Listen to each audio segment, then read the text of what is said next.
Hello everyone, ఇలాంటి videos మీకు ముందుగా కావాలి అనుకుంటే మా ఛానల్ని సబ్స్క్రైబ్ చేసుకొని పక్కనే ఉన్న బెల్ ఐకాన్ని క్లిక్ చేయండి. అప్కమింగ్ రివ్యూలోకి వెళ్ళిపోదాం. ఎపిసోడ్ స్టార్ట్ అవ్వగానే కళ్యాణ్ రోడ్డుపై బొమ్మలని అమ్ముకుంటూ ధాన్యలక్ష్మి రుద్రానికి కనిపిస్తారు కదా. ధాన్యలక్ష్మి చాలా బాధపడుతూ ఉంటుంది. రుద్రాన్ని ఇదే కరెక్ట్ టైం అనుకొని, చూసావా నీ కొడుకు ఇక్కడ తిండికి కష్టపడుతుంటే అక్కడ రాజ్ మాత్రం సుఖాలని అనుభవిస్తున్నాడు. కాబట్టి రాజు నిలది, కావ్యం నిలది, అందరిని నిలది, అమ్మా నాన్నని నిలది, నీ వాస్త నీ ఆస్తి నీకు వచ్చేలా చేసుకో అని చెప్పి బ్యాడ్ ఇన్ఫ్లుయెన్స్ని స్టార్ట్ చేస్తుంది అలా రుద్రాని ధాన్యలక్ష్మిపై. ఇది ఇలా ఉండగా కళ్యాణ్ రోడ్డుపై ఒక బుక్ స్టాల్ దగ్గరికి వస్తాడు.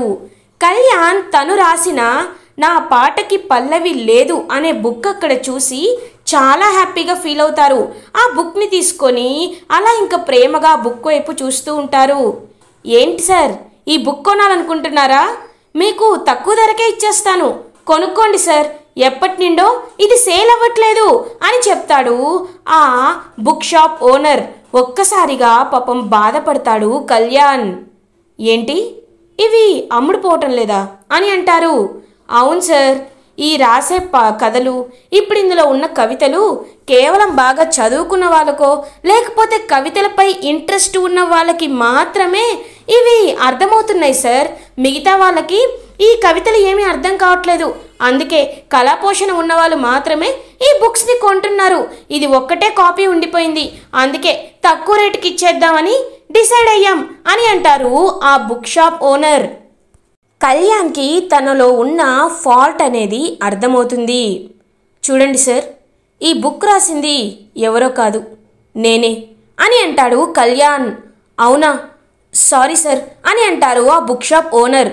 లేదు సార్, మీరు నాకు నిజాలు చెప్పడం వల్ల నాలో ఉన్న ఫాల్ట్ ఏంటనేది నేను అర్థం చేసుకున్నాను. ఇకపై ఎలా ఉంటుందో మీరే చూస్తారు అని అక్కడి నుండి వెళ్ళిపోతారు కళ్యాణ్. కళ్యాణ్ ఇంటికి రీచ్ అవుతాడు. అప్పు పాపం వంట చేసి కళ్యాణ్ కోసం ఎదురు చూస్తూ ఉంటుంది. ఏంటి కవి, ఉద్యోగం దొరికిందా? ఒక పబ్లిషర్ దగ్గరికి వెళ్తానన్నావు కదా అని అంటుంది అప్పు. ట్రై చేశాను అప్పు, కానీ తన దగ్గర రచయితలు చాలామంది ఉన్నారు అని చెప్పారు. పెట్టుకోను అని అన్నారు. కానీ నాలో ఉన్న లోపం ఏంటో నాకు ఇప్పుడు అర్థమైంది అని అంటాడు కళ్యాణ్. ఏంటి అని అడుగుతుంది అప్పు. ఆ రోజు నువ్వు చెప్పావు కదా, నీకు నా కవితలు అర్థం కావని, నువ్వు కవితా లాంగ్వేజ్లో రాస్తే ఎవరికి అర్థమవుతుంది అని అన్నావు కదా. అదే నేను చేస్తున్న పొరపాటు. అందుకే ఇప్పుడు నేను రాయబోయే కవితలు కానీ నేను రాయబోయే కథలు కానీ అన్నీ నేను ఓన్గా అందరికీ అర్థమయ్యే రీతిలో రాస్తాను. కేవలం కొంతమందికి అర్థమయ్యేలా కాకుండా అందరికీ అర్థమయ్యేలా రాయడానికి ప్రయత్నిస్తాను. అప్పుడు నాకు ఛాన్స్ దొరుకుతుందేమో అని ఇంకా హ్యాపీగా భోజనం చేస్తూ ఉంటారు అప్పు అండ్ కళ్యాణ్.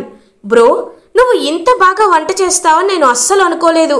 ఇంట్లో అసలు ఏమి వంట రానట్టుంటావు కదా, ఇంత అద్భుతంగా ఎలా వండావు అని అడుగుతాడనమాట కళ్యాణ్. ఏం లేదురా బై, ఫోన్ ఉంది కదా, ఫోన్లో యూట్యూబ్ ఉంటుంది కదా, వాళ్ళు వీళ్ళు పెట్టిన వంటలు చూసి చేసేసా. ఏదో నా అదృష్టానికి బాగానే కలిసింది. నిన్ను ఇబ్బంది పెట్టడం ఎందుకనే ఇలా చేశాను, తిను అని చెప్పి ఇంకా హ్యాపీగా అప్పు కళ్యాణ్ భోజనం చేస్తూ ఉంటారు.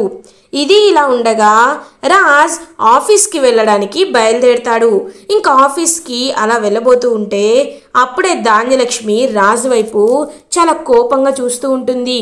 రుద్రాని ధాన్యలక్ష్మితో, చూసావా నేను చెప్తే నువ్వు వినలేదు, ఇప్పుడు చూడు అక్కడ కళ్యాణ్ రోడ్డుపై బొమ్మలు అమ్ముకుంటుంటే ఈ రాజ్ మాత్రం సూట్ కేస్ తీసుకొని హ్యాపీగా స్వరాజ్ గ్రూప్ ఆఫ్ ఇండస్ట్రీస్కి ఎండి పదవిని అనుభవిస్తూ అందరితో మంచితనంగా ఉంటున్నాడు.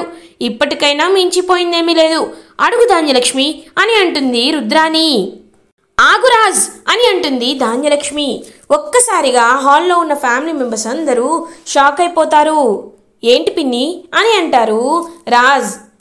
చూడండి, మీరు నన్ను స్వార్థం అనుకోండి, కన్న ప్రేమ అనుకోండి, కన్న పేగు అనుకోండి, ఏదైనా అనుకోండి, నాకు అవసరం లేదు.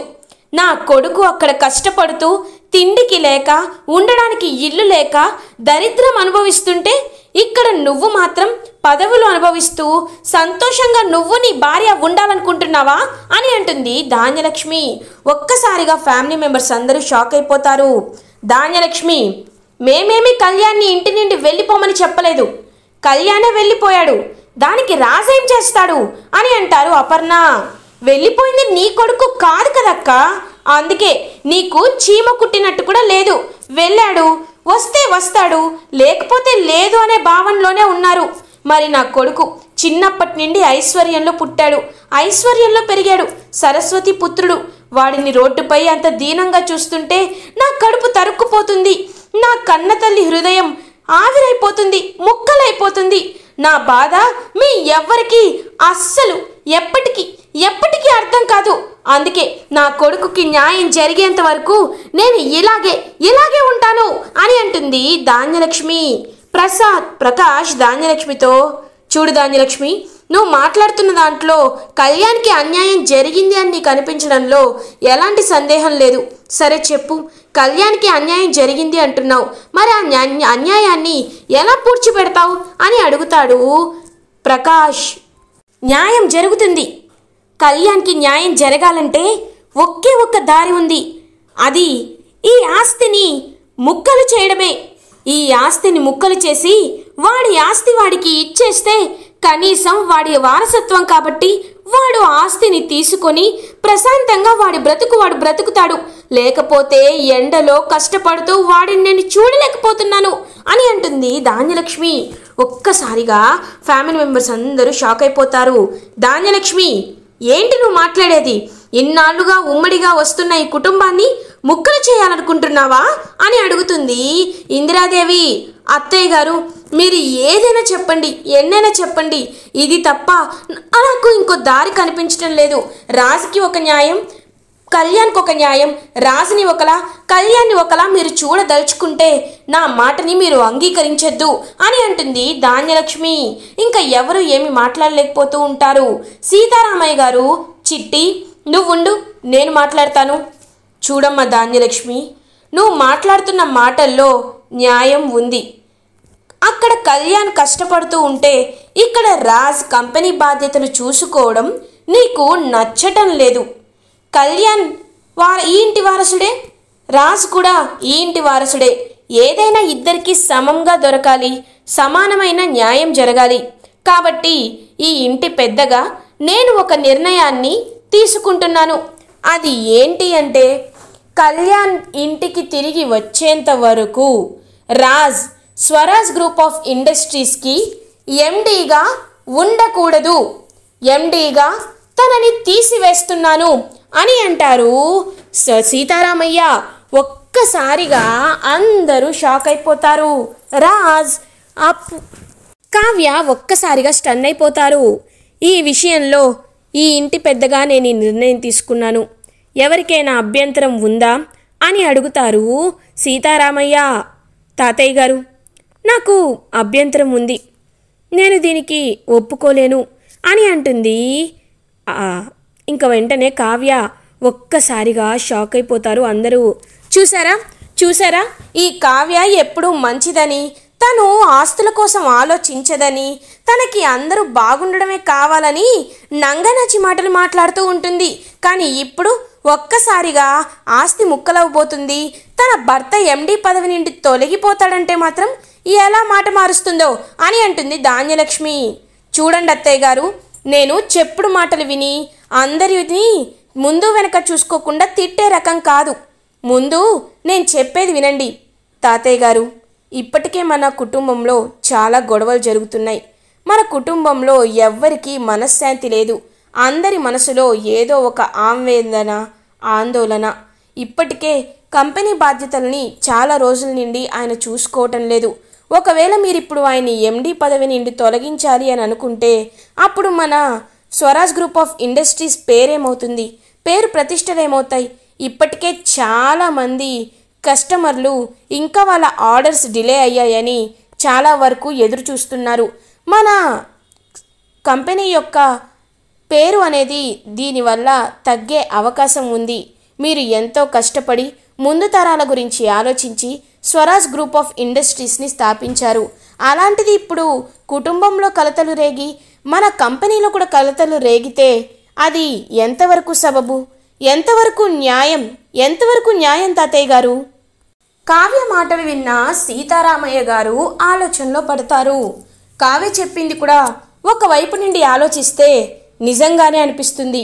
ఎందుకు అంటే మనం కేవలం కుటుంబం గురించి మాత్రమే కాదు, మన జీవన ఆధారమైన స్వరాజ్ గ్రూప్ ఆఫ్ ఇండస్ట్రీస్ గురించి కూడా మనం ఆలోచించాలి.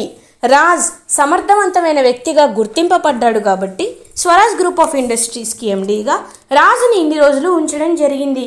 కానీ ఇప్పుడు ఇలాంటి పరిస్థితుల వల్ల రాజుని తీసేసి ఇప్పుడు కంపెనీకి నష్టాలు వచ్చేలా చేయడం కరెక్ట్ కాదు. కాబట్టి మేము నిర్ణయం తీసుకోవడానికి ఒకరోజు సమయం తీసుకుంటాం. అమ్మ ధాన్యలక్ష్మి, నువ్వు ఎలాంటి కంగారు, భయం, బాధ పెట్టుకోవద్దు. ఈ దుగ్గిరాల ఇంటి కుటుంబంలో పుట్టిన ఏ ఒక్కరికైనా సమానమైన హక్కులు ఉంటాయి, సమానమైన గుర్తింపు ఉంటుంది. నాకు రాజ్ ఎక్కువ కాదు, కళ్యాణ్ తక్కువ కాదు, రాజ్ తక్కువ కాదు, కళ్యాణ్ ఎక్కువ కాదు. అందరికీ సమంగా న్యాయం చేసే బాధ్యత మాది. కాబట్టి నువ్వు ఎక్కువ కంగారు పడద్దు అని చెప్పి అక్కడి నుండి వెళ్ళిపోతారు సీతారామయ్య, ఇందిరాదేవి. ధాన్యలక్ష్మి, ఈ మహాతల్లి నా కొడుక్కి ఆస్తి రాకుండా ఉండాలనే ఇలా చేస్తుంది, మీ పని తర్వాత చెప్తాను అని చెప్పి అక్కడి నుండి కోపంగా వెళ్ళిపోతుంది ధాన్యలక్ష్మి. కానీ కావ్య మాత్రం నేను ఇలా ఎందుకు చేస్తున్నానో నాకు, తాతయ్య గారికి, అందరికీ అర్థమైంది. కేవలం ధాన్యలక్ష్మి అత్తయ్య అర్థం చేసుకోకపోతే నేనేమీ చేయలేను అని చెప్పి ఇంక అక్కడి నుండి వెళ్ళిపోతుంది కావ్య. ఇది ఇలా ఉండగా నెక్స్ట్ డే మార్నింగ్ అవుతుంది. కళ్యాణ్ ఇంకొక షాప్కి కొత్త కవితల్ని రాసుకొని వెళ్తాడనమాట.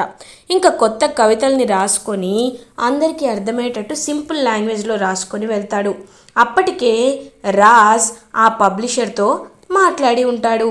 సార్, ఇప్పుడు మా తమ్ముడు వస్తాడు, తనకి మీరు ఉద్యోగం ఇవ్వండి, కావాలంటే ఆ డబ్బులు నేను ఇస్తాను అని అంటారు రాజ్. సార్, మీరు దుగ్గిరాల ఇంటి వారసులు, మీరు వచ్చి మమ్మల్ని సహాయం అడిగితే మేము చేయకుండా ఎలా ఉంటామండి? ఖచ్చితంగా చేస్తాం. నాకు మీరు చాలా మంచిగా, మీరు మాకు చాలా హెల్ప్ చేశారు, మేము కష్టాల్లో ఉన్నప్పుడు ఆదుకున్నారు, అలాంటప్పుడు మీకు నేనెందుకు సహాయం చేయలేనండి అని చెప్పి ఇంకా కళ్యాణ్ ఫోటో చూస్తూ రాజ్కి మాటిస్తాడు ఆ పబ్లిషర్. కళ్యాణ్ పబ్లిషర్ దగ్గరికి వెళ్తాడు. రండి రండి కూర్చోండి అని అంటాడు ఆ పబ్లిషర్. ఒక్కసారిగా కళ్యాణ్ షాక్ అయిపోతారు. సార్, ఒకసారి నా కవితలు చదవండి, నాకు ఒక ఉద్యోగం కావాలి అని అంటారు కళ్యాణ్. అయ్యో, అదెంతలోపండి, మీకు ఉద్యోగం నేను ఇస్తాను కదా, ఈ కవితలు చూడాల్సిన పనేముంది? మీరు చాలా మంచివారని నేను విన్నాను. దుగ్గిరాల కళ్యాణ్ అంటే ఎంతో పేరు ప్రతిష్టలు ఉన్నాయి, అలాంటప్పుడు మీకు కవితలు చూడాల్సిన అవసరం ఏంటండి? ఆ ఇంటి నుండి వచ్చారు కాబట్టి మీరు కవితలు కూడా నేను చూడను, మీకు డైరెక్ట్గా ఉద్యోగం ఇచ్చేస్తున్నాను, నెలకి 30,000 జీతం, రేపటి నుండి జాబ్కి వచ్చేసేయండి అని అంటారు ఆ పబ్లిషర్. మ్యాటర్ మొత్తం అర్థమవుతుంది కళ్యాణ్కి. సార్, నాకు ఈ ఉద్యోగం వద్దు అని వెళ్ళిపోతూ ఉంటాడు కళ్యాణ్. అయ్యో, ఎందుకండి వెళ్ళిపోతున్నారు? మంచి ఉద్యోగం ఇస్తానంటున్నాను, జీతం ఇస్తానంటున్నాను, ఇంకా మీకు ఏం కావాలి? ఏం కావాలన్నా చెప్పండి అని అంటారు పబ్లిషర్. ఇదిగో ఈ ప్రశ్న దగ్గరే మీరు దొరికిపోయారు. చూడండి సార్, నాకు బాగా అర్థమైంది, మిమ్మల్ని మా అన్నయ్యే మాట్లాడి నాకు ఉద్యోగం ఇవ్వమని చెప్పారని. చూడండి సార్, నేను నా సొంత వ్యక్తిత్వంతో, నా సొంత నిర్ణయంతో, నా సొంత టాలెంట్తో నేను పైకి రావాలని కోరుకుంటున్నాను. అంతేకాని మా అన్నయ్య దయపైనో లేకపోతే మా కుటుంబం పేరు చెప్పుకొనో వాళ్ళ పరపతిని వాడుకొనో నేను పైకి రావాలి అని అనుకోవటం లేదు. కాబట్టి నేను మీ ఉద్యోగాన్ని తిరస్కరిస్తున్నాను. నా టాలెంట్కి, నా వ్యక్తిత్వానికి గౌరవం ఇచ్చి ఖచ్చితంగా ఉద్యోగం ఇచ్చే మనుషులు వేరే వాళ్ళు ఉంటారు, నేను వాళ్ళని చూస్తాను. మీ దగ్గర మాత్రం మీరు ఎంత డబ్బు ఇచ్చినా నేను ఉద్యోగం చేయలేను సార్, నేను నా కాళ్ళ మీదే నిలబడతాను అని చెప్పి అక్కడి నుండి వెళ్ళిపోతాడు కళ్యాణ్. ఏంటి సార్ ఇది? మీ తమ్ముడు చాలా ఆత్మాభిమానంగా ఉన్నాడు, అసలు ఉద్యోగమే తీసుకోనన్నాడు అని అంటారు. మీరు అంత గౌరవంగా మాట్లాడితే వాడికి అదే డౌట్ వచ్చింది. సరే వదిలేయండి అని చెప్పి ఇంకా బాధపడుతూ ఉంటాడు రాజ్ కళ్యాణ్ గురించి. ఇది ఇలా ఉండగా కళ్యాణ్ ఇంకొక ఆఫీస్కి వెళ్తాడు. ఇంకొక ఆఫీస్లో ఇంకా అలా కళ్యాణ్ని చూస్తూ ఉంటాడనమాట ఆ పబ్లిషర్. సార్, ఈ కవితలు చూడండి సార్, నా కవితల్లో ఒక యూనిక్నెస్ ఉంది. ఇది ఎవరికైనా అర్థమయ్యేలా నేను రాశాను. కనీసం స్కూల్కి వెళ్ళే పిల్లలకైనా ఇవి ఖచ్చితంగా అర్థమవుతాయి, కావాలంటే చూడండి అని చెప్పి ఇంకా అలా తన కవితల్ని ఇస్తాడనమాట కళ్యాణ్. ఇంకా కవితలు చూసిన పబ్లిషర్ చాలా ఇంప్రెస్ అవుతాడు. వావ్, వెరీ ఇంప్రెసివ్ సార్, ఈ కవితలు చాలా కొత్తగాను మనుషులని జనాల్ని ఆలోచింపజేసేలాను, అది కాకుండా ఏమి చదువుకోని వాళ్ళకి, తెలుగు వచ్చిన వాళ్ళకి మాత్రమే కూడా అర్థమయ్యేలా ఉన్నాయి. మీలాంటి టాలెంటెడ్ యంగ్ ఆర్టిస్ట్లే మాకు కావాలి. మా దగ్గర ఒక ఉద్యోగం ఉంది. మొదట్లో జీతం కాస్త తక్కువ ఇస్తాను. ఒకవేళ మీకు మంచి అవకాశం వస్తే దాన్ని బట్టి జీతం పెంచుతాను. మీకు ఓకే అంటే జాయిన్ అవ్వండి అని అంటాడు ఆ పబ్లిషర్. ఇంకా చాలా హ్యాపీగా ఫీల్ అవుతాడనమాట Kalyan. Thank you sir, thank you so much, రేపటి నుండే వచ్చి జాయిన్ అవుతాను అని చెప్పి హ్యాపీగా ఇంటికి వెళ్ళి అప్పుని ఎత్తుకొని గిరగిరా తిప్పుతూ ఉంటాడు కళ్యాణ్. కవి ఏమైంది అని అడుగుతుంది.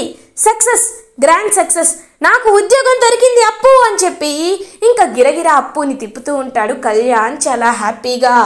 ఇలా ఎపిసోడ్ ఎండ్ అవుతుంది. ఫర్దర్ ఎపిసోడ్ రివ్యూస్ ముందుగా మీకు కావాలి అనుకుంటే మా ఛానల్ని సబ్స్క్రైబ్ చేసుకోండి. Thanks for watching.